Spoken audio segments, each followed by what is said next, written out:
হিন্দুদের যতগুলো ধর্মগ্রন্থ পড়বেন মূর্তি পূজা করতে হবে, একটাও জায়গাতে লেখা নাই। কিন্তু তারা আজকে করে কি করে না? আমি একজন হিন্দু ঠাকুরের কাছে গিয়েছিলাম দাওয়াত দিতে, যে ঠাকুর মশাই এই যে মূর্তি পূজা করছেন কেন করছেন? উনি তখন বলছে, আরে আমরা করছি। আমি এটা কোথায় লেখা আছে? উনি তখন বলছেন, আসলে লেখা তো অবশ্যই আছে, তিনি দলিল দিতে পারেন না, শুধু বলছেন লেখা আছে, অথচ মূর্তি পূজা করছে। আমি ঠাকুর মশাইকে বলেছেন, ঠাকুর মশাই আমি কিছু কথা বলতে চাই, যদি শুনতে চান।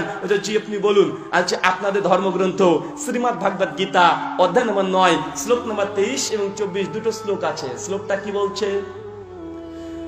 या ओपि अन्य देवता भक्ति जे जानन्ते श्रद्धानि तते ओपि मम कुंते जानन्ते आबादि पूर्वकम या ओपि हे अर्जुन, যারা সত্যিকারের ঈশ্বরকে বাদ দিয়ে অন্য দেবতা অন্য অন্য দেবতাদের পুজো করে, অর্চনা করে, না সুখাম না সিদ্ধাম না বনাতি না পরমগতিম, এই ব্যক্তি কখনোই সুখ লাভ করতে পারে না। সুখ লাভ মানে মোক্ষ লাভ, মোক্ষ মানে জান্নাত যেতে পারে না। কোন ব্যক্তি যে এক ঈশ্বরকে বাদ দিয়ে অনেক দেবতার উপাসনা করে।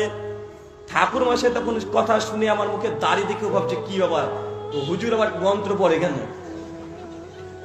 উনি মূর্তি পূজার সামনে দাঁড়িয়ে আছেন, মন্দিরে আছেন, মন্দিরে গিয়ে শুধুমাত্র বলছি, ঠাকুর মশাই আপনি যে মূর্তি পূজা করছেন এটা কি আসলে আপনার ধর্মগ্রন্থ দ্বারা অনুমোদিত?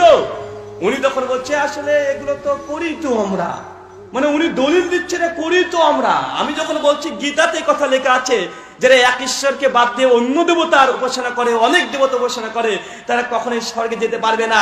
দ্বিতীয় আরেকটি মন্ত্র তাকে শুনলাম, শ্রীমদ্ ভাগবত গীতা অধ্যায় নম্বর 7 শ্লোক নম্বর 20, ওম শ্রী পরমাত্মে নমঃ নমঃ কামানাস্তে নাস্তে গণাঃ প্রপদান্তে দেবতাঃ তাম তাম নমনাস্তে প্রকৃতিনিয়তশয়া।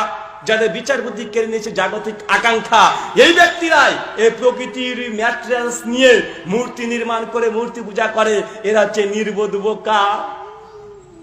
যখন এই কথা বলছি, ঠাকুর মশাই কোনো কথা বলেন না কেন? উনিও জানেন যে মূর্তি পূজা করা ওদের ধর্মগ্রন্থ দ্বারা অনুমোদিত নয়, কিন্তু তারা করছে কি করছে না?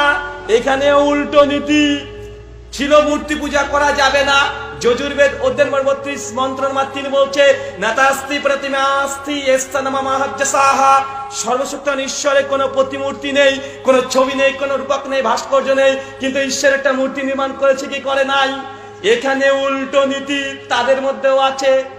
যজুর্বেদ অধ্যায় নম্বর 32 মন্ত্র নম্বর 3 পরিষ্কার ভাবে শ্বেতা সূত্র পরিষদ অধ্যায় নম্বর 4 মন্ত্র নম্বর 19 পরিষ্কার ভাবে বলছেন যে অন্ধাত্মা প্রবিশন্তি সম্ভূতিম উপাসতে ততভূ এব ততভূ সংভূতম নম্রতা।